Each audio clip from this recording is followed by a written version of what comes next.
और इसी के साथ चलिए अब रुक करते हैं खबरों की ओर। स्मृति नगर गृह निर्माण मंडल सोसाइटी भिलाई के अध्यक्ष और वरिष्ठ भाजपा नेता राजीव चौबे से संवाददाता ने खास बातचीत की है। इस दौरान बातचीत करते हुए चौबे ने कहा कि भाजपा की साय सरकार की गारंटी लगातार पूरी हो रही है। इन 10 माह की सफर में हर वर्ग के लोगों के लिए सरकार की योजनाएं वरदान साबित हुई है। साथ ही इंफ्रास्ट्रक्चर के साथ साथ धार्मिक, संस्कृत, स्वच्छता, खेल और पर्यावरण संरक्षण जैसे तमाम महत्वपूर्ण बिंदुओं पर भी तेजी से सरकार कार्य कर रही है।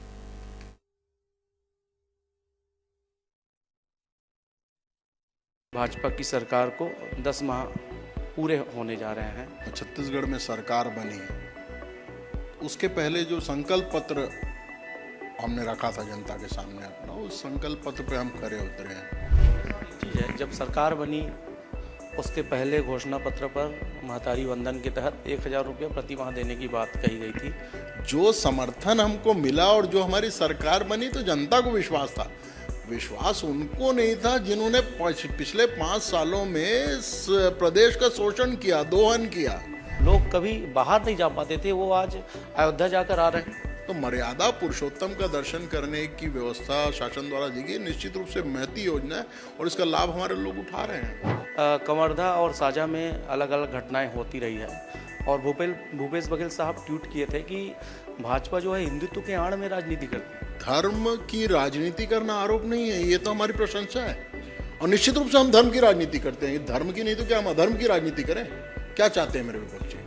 पिछली सरकार की जो नेता हैं भूपेश बघेल जी, कांग्रेस के लीडर हैं, वो कह रहे हैं कि जब से भाजपा की सरकार आई है केंद्र और राज्य में, मुसलमान भाई हैं और जो अदर धर्म के जो लोग हैं वो असहज महसूस कर रहे हैं, खतरे में हैं। जिसके लिए, जिसके मन में राष्ट्र के प्रति गलत भावना है, जिसके मन में विध्वंस की भावना है, जिसके मन में राष्ट्र को तोड़ने की भावना है, जो ऐसे सारे तत्व हैं, वो डर रहे हैं। उनको डरना चाहिए, उनका डरना अनिवार्य है और उनको डरना ही होगा। नमस्कार, मैं हूं ललित, साधना न्यूज संवाददाता, और आज एक बार फिर से बेहद ही खास शख्सियत से हम चर्चा करने जा रहे हैं जो कोई नाम के मोहताज नहीं है। उनका नाम पूरे भिलाई शहर और पूरे प्रदेश में विख्यात है और वो है हमारे बेहद ही खास मेहमान राजीव चौबे जी, जो स्मृति नगर सोसाइटी के प्रेसिडेंट हैं और भाजपा के नेता है। वो अपने आप को कार्यकर्ता बताते हैं, लेकिन जरूर वरिष्ठ नेता के रूप में वो अपनी पहचान बनाए हुए हैं। साथ ही साथ कवि भी हैं और हम देखते हैं कई दफ़ा कि वो कवि सम्मेलन में भी महत्वपूर्ण भूमिका निभाते हैं। साहब, सबसे पहले साधना न्यूज़ बहुत स्वागत है। धन्यवाद ललित जी। जिस तरह से भाजपा की सरकार को 10 माह पूरे होने जा रहे हैं, इन 10 माह की उपलब्धियों को किस तरह से देखते हैं साहब? देखिए, भारतीय जनता पार्टी की जो छत्तीसगढ़ में सरकार बनी, उसके पहले जो संकल्प पत्र हमने रखा था जनता के सामने अपना, उस संकल्प पत्र पे हम खरे उतरे हैं। आज इस प्रदेश की आधी आबादी को स्वावलंबी, आत्मनिर्भर और आत्मसम्मान युक्त बनाने के लिए महतारी वंदन योजना की घोषणा हमने संकल्प पत्र में की थी, जिसको हमने पूरा किया। प्रत्येक ऐसी निर्धन महिला जिसकी अपनी आय नहीं थी, वो आज सरकार से प्राप्त राशि से एक स्वाभिमान से सम्मानपूर्वक जीवन का निर्वहन कर रही है। हमारी बहुत बड़ी उपलब्धि रही। किसानों को हमने धान की कीमत की जो बढ़ी हुई मूल्य की जो वादा किया था, उस मूल्य पे हम धान खरीदी कर रहे हैं। पुराना बकाया बोनस भी दिया, नया बोनस भी दे रहे हैं। इस प्रकार प्रदेश के विकास के लिए, उसके बाद फिर निर्माण कार्य, अधोसंरचना में पूरी द्रुत गति से कार्य हो रहा है। चारों तरफ विकास का कार्य जो है वो सरकार का दिखाई दे रहा है। जबकि आप देखिए कि इन 10 महीनों में सरकार के बनते ही लोकसभा के चुनाव आ गए। लोकसभा के बाद अब स्थानीय निकायों के चुनाव आ रहे हैं और इन सब तमाम गतिविधियों के बावजूद सरकार के विकास के काम में, जनता के जो अच्छे काम हो जो होने हैं, उनमें कहीं पर भी कोई रुकावट या कोई शिथिलता नहीं आई है। एक चीज़ है, जब सरकार बनी उसके पहले घोषणा पत्र पर महतारी वंदन के तहत 1000 रुपये प्रति माह देने की बात कही गई थी। लोग विश्वास नहीं कर पा रहे थे, लेकिन शानदार 10 माह पूरे होने। निश्चित रूप से जनता को विश्वास था। देखिए, जो समर्थन हमको मिला और जो हमारी सरकार बनी, तो जनता को विश्वास था। विश्वास उनको नहीं था जिन्होंने पिछले 5 सालों में प्रदेश का शोषण किया, दोहन किया, चूसा, इसको निचोड़ा। उनको विश्वास नहीं था। जनता को विश्वास यदि नहीं होता तो हमारी सरकार नहीं बनती। ये तो स्पष्ट है कि हमारी घोषणाओं को जानते हैं, भारतीय जनता पार्टी का जो लक्ष्य है, जो वो कहती है वो करती है। और ये नीतियों की बात है, सिद्धांतों की बात है। आप देखिए, नीतियों पे आधारित राजनीति, सिद्धांतों पे आधारित राजनीति करता कौन है? भारतीय जनता पार्टी करती है, या फिर वामपंथी। तो वामपंथियों की जो नीति है वो निश्चित रूप से अप्रासंगिक हो चुकी है, पूरे विश्व में अप्रासंगिक हो चुकी है। भारतीय जनता पार्टी का तो मूल उद्देश्य अंत्योदय है। पंडित दीनदयाल उपाध्याय ने कहा, समाज के अंतिम पंक्ति में खड़े व्यक्ति तक शासन की योजनाओं को जब हम पहुंचा लेंगे तब अपने ध्येय को हम पूरा करते हैं। और वो काम भारतीय जनता पार्टी ही बखूबी से करती है। इसलिए जनता का विश्वास लोकसभा में भी हमको दिखा, विधानसभा में भी हमको दिखा। और धड़ल्ले से जो लोगों को, जो वरिष्ठ लोग हैं, जो ज़रूरतमंद लोग हैं, जो कभी बाहर नहीं जा पाते थे, कभी पर्यटक स्थल घूम नहीं पाते थे, ऐसे लोगों के लिए सरकार ने रामलला योजना की शुरुआत की। और वाकई में जो लोग कभी बाहर नहीं जा पाते थे वो आज अयोध्या जाकर आ रहे हैं। निश्चित रूप से देखिए, राम सनातनियों के या हिंदुओं के आराध्य देवता नहीं है। राम इस राष्ट्र के, जो भारत के मान बिंदु हैं। अयोध्या में राम का मंदिर हमारा मान बिंदु है। राम आदर्श है, राम मर्यादा पुरुषोत्तम है। तो मर्यादा जो है वो किसी धर्म, समुदाय या किसी जाति या भाषा से बंधी हुई नहीं है। मर्यादा का तो संबंध समस्त पूरी सृष्टि से है। तो मर्यादा पुरुषोत्तम का दर्शन करने की व्यवस्था शासन द्वारा दी गई, निश्चित रूप से महती योजना है और इसका लाभ हमारे लोग उठा रहे हैं। निश्चित रूप से इस योजना को हम लोग लगातार कवरेज करते हैं, क्योंकि दुर्ग से ही सारे लोग, छत्तीसगढ़ के लोग जो है ट्रेन पकड़कर बाहर जाते हैं। जब से सरकार बनी है लगातार जो है सरकार गारंटियों को पूरी कर रहे हैं। उसी बीच में कवर्धा और साजा में अलग अलग घटनाएं होती रही है। और भूपेश बघेल साहब ट्वीट किए थे कि भाजपा जो है हिंदुत्व के आड़ में राजनीति करती है। देखिए, धर्म की राजनीति का आरोप हम पर लगाया जाता है, तो मैं इसको आरोप नहीं मानता। देखिए बस, अब धर्म की राजनीति करना आरोप नहीं है, ये तो हमारी प्रशंसा है। और निश्चित रूप से हम धर्म की राजनीति करते हैं। धर्म की नहीं तो क्या हम अधर्म की राजनीति करें? क्या चाहते हैं मेरे विपक्षी? धर्म का अर्थ बहुत विशाल है, इसको वो समझे। और रही बात हिंदुत्व की, तो हिंदुत्व को समझने में इनकी पीढ़ियां बीत जाएंगी। जो समझ रहे हैं वो भारतीय जनता पार्टी को वोट दे रहे हैं और निरंतर भारतीय जनता पार्टी को प्रदेश में, देश में वो सरकार उनकी बना के दे रहे हैं। हिंदुत्व से हमारा आशा सांस्कृतिक राष्ट्रवाद को यदि वो समझते हैं, हिंदुत्व का मतलब सनातन धर्म को या कोई पूजा पद्धति या पूजा मार्ग नहीं है। एक संस्कृति में बंधे इस राष्ट्र का हर नागरिक हिंदू है, ये मेरा हिंदुत्व है।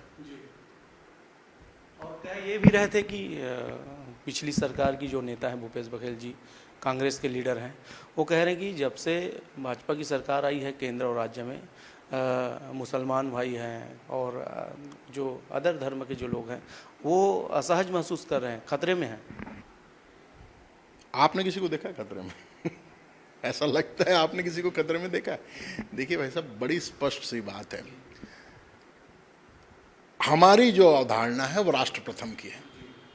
हमारे लिए राष्ट्र प्रथम है और जिस भी नागरिक के लिए भारत में राष्ट्र प्रथम है वो भारत में सुरक्षित है, वो सुनिश्चित है, वो फल रहा है, फूल रहा है, बढ़ रहा है। जिसके लिए, जिसके मन में राष्ट्र के प्रति गलत भावना है, जिसके मन में विध्वंस की भावना है, जिसके मन में राष्ट्र को तोड़ने की भावना है, जो ऐसे सारे तत्व हैं, वो डर रहे हैं। उनको डरना चाहिए, उनका डरना अनिवार्य है और उनको डरना ही होगा। लगातार भाजपा की सरकार राज्य और केंद्र में आने के बाद कांग्रेस लगातार टिप्पणी कर रही है। चौबे साहब, उन लोगों का टिप्पणी में ये अर्थ रहता है उनका कि क्या ये प्रदेश मुसलमानों का नहीं है, क्या ये देश मुसलमानों का नहीं है या अदर धर्मों का नहीं है? देखिए भाई साहब, मैंने आपको पहले ही बताया कि हम विचारधारा पे आधारित राजनीति करते हैं। हमारी विचारधारा, सनातन की विचारधारा, ये आपको पूरे विश्व में किसी भी पंथ में, किसी भी मजहब में नहीं मिलेगा जो मेरे सनातन में है। सर्वे भवन्तु सुखिनः, सर्वे सन्तु निरामयः, सर्वे भद्राणि पश्यन्तु, माँ कश्चित् दुःख भाग् भवेत्। वसुधैव कुटुंबकम की अवधारणा पे काम करने वाले लोगों पर ऐसे छिछोरे आरोप निराधार हैं, निरर्थक हैं और मूर्खतापूर्ण है। जो सारी वसुधैव कुटुंबकम, पूरी वसुधा जो है वो एक कुटुंब है, पूरी पृथ्वी में जितने लोग रह रहे हैं उसको हम कुटुंब मानते हैं। हम जब प्रार्थना करते हैं, लोग प्रार्थना करते हैं ये एक हमारा भगवान है, एक खुदा है, इसके अलावा कोई भी नहीं, इसके अलावा किसी की पूजा नहीं की जा सकती और जो नहीं करता उनको काट दिया जाए। मैं तो कहता हूँ सर्वे भवन्तु सुखिनः, सबके सुख की कामना कर रहा है। सर्वे सन्तु निरामया, सर्वे भद्राणि पश्यन्तु, माँ कश्चित् दुर्भाग भवेत्, किसी को दुख ना हो, किसी के साथ बुरा ना हो, सब खुश रहें, सब स्वस्थ रहें। तो ऐसे लोगों के ऊपर आप, ऐसी विचारधारा के ऊपर इस प्रकार के आरोप लगाते हैं तो अपने आप को आप छोटा कर रहे हैं, इससे ज़्यादा कुछ नहीं कर सकता हूँ। हम संसद में भी देखे थे, लोकसभा दिल्ली पे राहुल गांधी ने भी हिंदू हिंदू हिंदू करके, उसमें हिंदुत्व का शब्द जहां आता है वहां विवादित लोग रहते हैं। राहुल गांधी पहले वो बता दें कि वो हिंदू है कि नहीं है। राहुल गांधी वो ये कह दें कि वो हिंदू नहीं है, उसके बाद फिर बात करें कि अगर हिंदू आतंकवादी है, हिंदू विध्वंसक है, हिंदू लड़ाकू है, हिंदू विस्फोटक है। राहुल गांधी पहले ये बताएं कि वो क्या है। एक चीज़ तो तय है चौबे साहब की, पिछली जो सरकार थी वो इंफ्रास्ट्रक्चर पर बिल्कुल धीमी गति से चल रही थी, लेकिन जब से भाजपा की सरकार आई, इंफ्रास्ट्रक्चर के साथ साथ वो हर क्षेत्रों में काम कर रही है। और लगातार जो है 10 माह जो पूरे हुए हैं उसमें लगातार सरकार जो है अपना प्रदर्शन बेहतर ढंग से कर पाई है, लेकिन 2 मंत्री अभी तक नहीं बन पाए। इनको किस तरह से देखते हैं? क्या शायद सरकार निर्णय नहीं ले पा रहे हैं? कई दफ़ा सुनते हैं कि दिल्ली से कंट्रोल हो रही है सरकार। देखिए, बहुत बड़ा विषय है, मैं उस स्तर का कार्यकर्ता नहीं हूँ कि इस पर मैं टिप्पणी कर सकूँ। ये मुख्यमंत्री सुझाव तो ले सकते हैं। नहीं, सुझाव अगर कोई सरकार मुझसे मांगेगी तो बात अलग, वो तो कुछ से मांगने से रही है ना। ये सरकार चलाना मुख्यमंत्री का काम है, प्रदेश की सरकार को चलाना, और ये अपने विवेक से। आप ये बताइए कि उनके सरकार के चलाने में मंत्रिमंडल जो है वो उसके काम करने में कहीं कोई आपको परेशानी दिख रही है या कोई अड़चन दिख रही है? चाहे जितने भी मंत्री हों, अगर 20 की जगह वो 10 से चला रहे हैं तो ये उनकी कामयाबी है। 2 की और नियुक्ति करना है, आपको मालूम है कि भी एक सीट रिक्त हुई है, उस पर भी निर्णय चुनाव होना है। चुनाव हो जाए, नया प्रतिनिधि चयन किया जाए, अपनी सुविधा के अनुसार ये मुख्यमंत्री निर्णय लेंगे और ये उनका विवेकाधिकार है, ये मुख्यमंत्री के विवेकाधिकार का है। इसमें इसके कारण अगर प्रदेश के सरकार के संचालन में अगर कोई दुविधा हो रही हो तो आप बताएं, वो तो कोई बात नहीं है। वही चीज़ जो है भूपेश बघेल जी ट्वीट किए थे कि सरकार 2 मुख्यमंत्री नहीं बना पा रहे हैं, हमारी जब सरकार थी तो तुरंत हम लोग निर्णय लेके काम करते थे घर। नहीं, तुरंत निर्णय लेके किया क्या, उनकी अपनी उपलब्धि बताएं कि 5 साल में उन्होंने कर क्या लिया भूपेश बघेल जी ने। भाई हमारे यहाँ 2 उप मुख्यमंत्री हैं, मुख्यमंत्री हैं, पूरे सरकार सुचारू रूप से चल रही है, सारे काम हो रहे हैं, विकास के काम हो रहे हैं, सारे काम सरकार के चल रहे हैं। और उसमें मंत्रिमंडल में यदि मंत्रियों की संख्या में 2 की कमी है तो समय आने पर वो पूरी हो जाएगी। उसके लिए भूपेश बघेल का है कुछ चिंतित है? भूपेश बघेल को चिंता तो इस बात की है कि नेता प्रतिपक्ष का पद उन्हें मिल जाता तो उनको भी लाल बत्ती और मंत्री का दर्जा मिल जाता। वो तो बेचारे अपनी सरकार से, अपनी पार्टी से दुखी हैं, अपना दुख वो अपने पास रखें। जी। और एक काफ़ी महत्वपूर्ण विषय पर भी हम चर्चा करेंगे, जो पूर्व जो कलेक्टर हैं और वर्तमान में वित्त मंत्री है ओपी चौधरी जी, उनके आने के बाद वित्त विभाग जो है काफ़ी मजबूत भी हुआ है। आप इसको किस तरह से देखते हैं? देखिए, एक प्रशासनिक अधिकारी रहे हैं और रायपुर राजधानी जैसे जगह के वो कलेक्टर रहे, कई जिलों के कलेक्टर रहे, अच्छा खासा अनुभव होने के साथ साथ एक विजनरी लीडर है। देखिए क्या होता है कि कई बार बहुत ज़्यादा पढ़ाई लिखाई भी धरी रह जाती है। आदमी जब तक व्यक्ति का अपना जो निर्णय लेने की क्षमता होती है, उसके जो अपने विजन होते हैं, जो उसकी दृष्टि होती है, जो उनके विचार होते हैं, उससे वो काम करता है। तो एक विजनरी लीडर हैं ओपी चौधरी, और उसी हिसाब से वो अपने विजन के हिसाब से काम कर रहे हैं। निश्चित रूप से उनके काम को उसमें कोई कमी नहीं निकाल सकता। इसके पहले आपने देखा है, सब बहुत पढ़े लिखे व्यक्ति को 10 साल भारत में प्रधानमंत्री बनाया, लेकिन वो विजनरी लीडर क्या, वो लीडर ही नहीं थे, रिमोट से चलने वाले वो प्रतिनिधि थे किसी के, तो वो सरकार नहीं चला पाए। लेकिन उनका अनुभव ओपी चौधरी जी का और उनका विवेक और उनका विजन निश्चित रूप से वो प्रदेश को आगे बढ़ा रहा है। क्या आप मानते हैं कि सिर्फ प्रदेश को विकास की ओर ले जाने में इंफ्रास्ट्रक्चर ही सही है कि आप और भी विषयों को लेते हैं? नहीं, कहीं नहीं, कभी नहीं। देखिए, अधोसंरचना विकास का एक महत्वपूर्ण हिस्सा है, लेकिन वो अपने आप में संपूर्ण विकास नहीं है। विकास की अवधारणा जो पंडित दीनदयाल उपाध्याय जी ने बताई ना, उसमें व्यक्ति से समाज, समाज से राष्ट्र का निर्माण होता है। तो आपको तो व्यक्ति का विकास करना है। जब तक व्यक्ति का विकास नहीं होगा, समाज का विकास नहीं होगा, प्रदेश और राष्ट्र का विकास कैसे होगा? तो विकास के लिए सिर्फ सड़कें बना देना पर्याप्त नहीं है। व्यक्ति के संपूर्ण विकास के लिए इसी अवधारणा पे भारतीय जनता पार्टी की सरकार काम करती है और वो काम कर रही है। और ये चीज़ें देखने को भी मिलता है स्मृति नगर क्षेत्र में, क्योंकि यहाँ के प्रेसिडेंट भी हैं, आप लंबे समय से आपका अनुभव रहा है और दिनों दिन स्मृति नगर का जो क्षेत्र है वो निखरता जा रहा है। किस तरह से प्रयास आपका लगातार जारी है? देखिए, स्मृति नगर जो है, स्मृति गृह निर्माण सहकारी संस्था अविभाजित मध्य प्रदेश की सबसे बड़ी कोऑपरेटिव हाउसिंग सोसाइटी है। छत्तीसगढ़ की नहीं, बल्कि अविभाजित मध्य प्रदेश में भी सबसे बड़ी हाउसिंग सोसाइटी थी कोऑपरेटिव सेक्टर में। और ये जो वृक्ष है बना बनाया मुझे मिला है, मैं निश्चित रूप से आभारी हूँ। आप देखिए, मेरे पूर्व अध्यक्षों की सूची यहाँ लगी हुई है। तो जिन्होंने सपना देखा और जिन्होंने उस सपने को पूरा किया और कंप्लीट करके मेरे हाथ में दिया, मैं पिछले 17 सालों से अध्यक्ष हूँ यहाँ पर, लेकिन मुझे बना बुना। हाँ, एक चीज जो मेरी समझ में आई,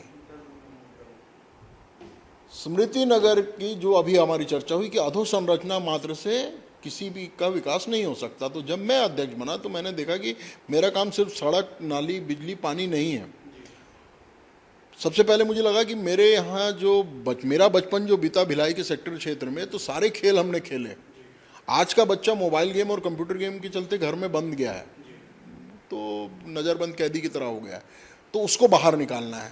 मैंने यहाँ बास्केटबॉल का कोर्ट का निर्माण करवाया, बैडमिंटन की कोचिंग चालू कराई, जिम्नास्टिक। अभी मेरे 6 बच्चे नेशनल्स गए। अभी 5 दिन पहले पेंड्रा में स्टेट्स का इवेंट हुआ था जिम्नास्टिक का, तो मेरी टीम फर्स्ट आई, स्मृति नगर की टीम स्टेट्स में, और हमारे 6 बच्चे नेशनल्स के लिए सेलेक्ट हुए। तो जिम्नास्टिक है, बैडमिंटन है, लॉन टेनिस है, बास्केटबॉल है, टेबल टेनिस है, सारे खेलों का प्रशिक्षण हम दे रहे हैं। व्यक्तित्व के विकास है बच्चों के लिए, महिलाओं के लिए हमने क्लब की अलग व्यवस्था की, वातानुकूलित भवन दिया।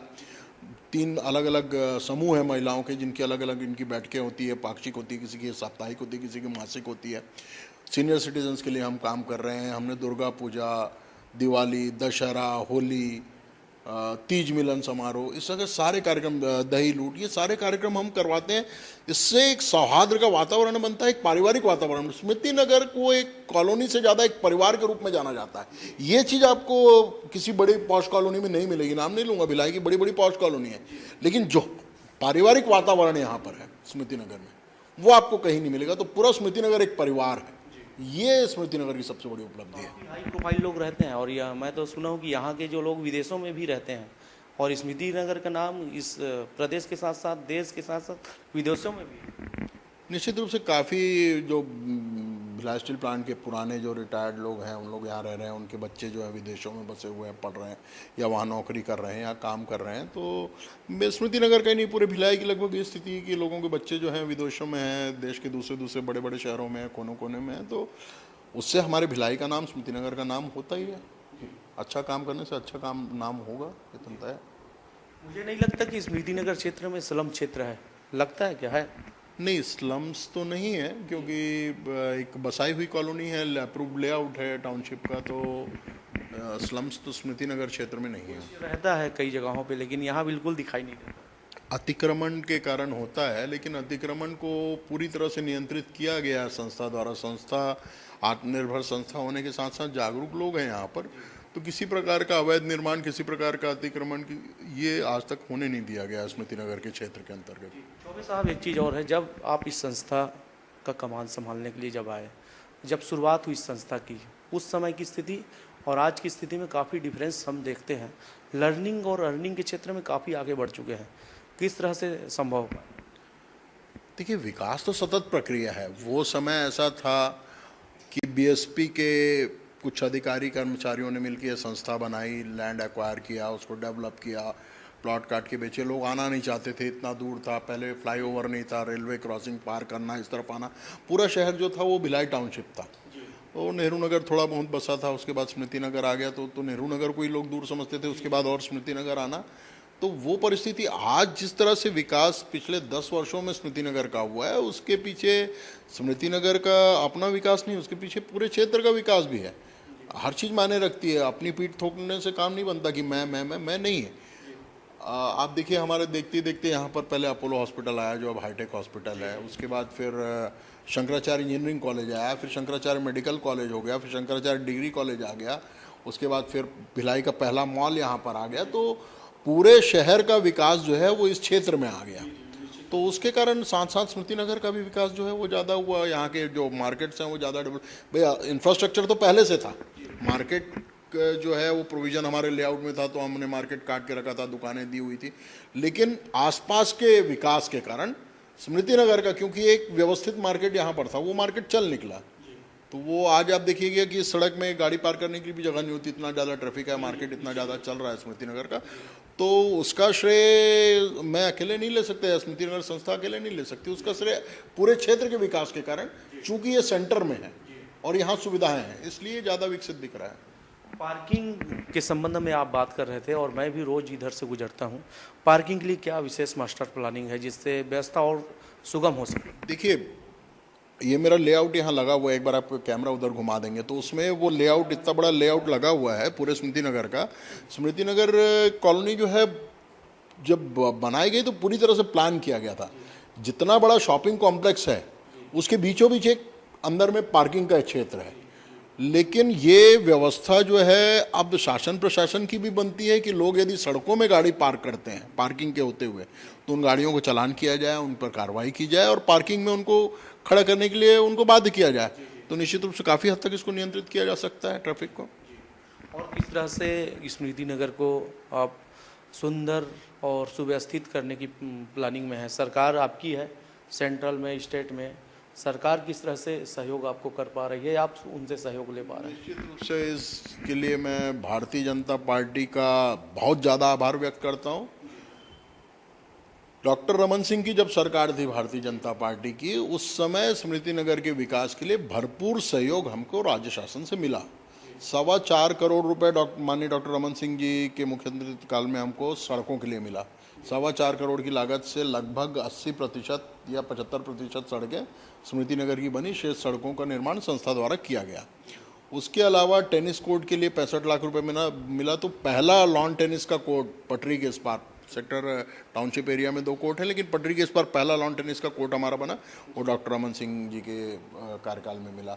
उसके बाद 1 करोड़ रुपए की राशि जो है वो टार रोड के लिए मिली। तो इस तरह से 5.25 और 6 लगभग 7 करोड़ रुपए का विकास कार्य के लिए हमको डॉक्टर रमन सिंह के कार्यकाल में मिले। और पिछले 5 सालों में भूपेश बघेल के कार्यकाल में नगर निगम द्वारा कई प्रस्ताव बनाकर भेजे गए। नगर निगम द्वारा MIC से प्रस्ताव पास करके स्मृति नगर के विकास के लिए भेजे गए, लेकिन कांग्रेस सरकार में वो हमको नहीं मिल पाया। तो इस बार फिर से प्रयास होगा, अब सरकार बनी है, संभली है, उसके बाद फिर हम प्रयास करेंगे राज्य शासन से जो बची हुई हमारी जो विकास कार्य जो बचे हुए हैं उनके लिए वो राशि हमको राज्य शासन से प्राप्त हो सके। बहुत ज़्यादा आवश्यकता भी नहीं है। अब कुछ सड़कों के किनारे पेवर बिछाना है, कुछ सौंदर्यीकरण है, कुछ उद्यानों का सौंदर्यीकरण है। इसके लिए जो सहयोग राज्य शासन से मिलेगा उसको लेने का प्रयास हम करेंगे और निश्चित रूप से भारतीय जनता पार्टी की सरकार है तो वो मिलने की पूरी उम्मीद हमको है।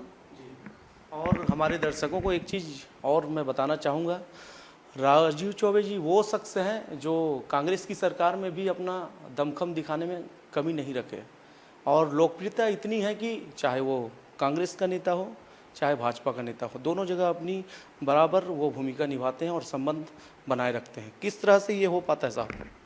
देखिए बस छोटा सा शहर है, राजनीति को अलग कर दिया जाए तो व्यक्तिगत संबंध जो बचपन से यहाँ पले बढ़े हैं, चाहे वो कांग्रेस पार्टी में हो चाहे वो भारतीय जनता पार्टी में, व्यक्तिगत संबंध अपनी जगह है। तो ऐसा नहीं है कि मेरे बचपन के जो मित्र हैं जो साथ में पले बड़े खेले हैं, हम सब राजनीति में, हमने एक साथ छात्र राजनीति से हमारी शुरुआत हुई। तो मैं साइंस कॉलेज में मैंने छात्र संघ चुनाव लड़ा, मेरे कुछ दोस्त हैं कल्याण कॉलेज में पढ़े, कुछ सुराना कॉलेज में पढ़े।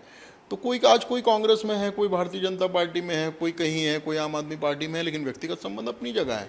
तो एक बहुत बड़ा लंबा दायरा रहा, क्योंकि मैं भिलाई के 3 अलग अलग हाई स्कूलों में पढ़ा, तो कुल मिला के हर जगह से दोस्ती। और उस समय से हम राजनीति में सक्रिय रहे, सामाजिक कार्यों में सक्रिय रहे, दुर्गा पूजा का आयोजन, ऑर्केस्ट्रा का आयोजन, इस प्रकार के कार्यक्रम हम करते रहे। तो सारे जगह अपने संबंध, वो व्यक्तिगत संबंध अपनी जगह है जी।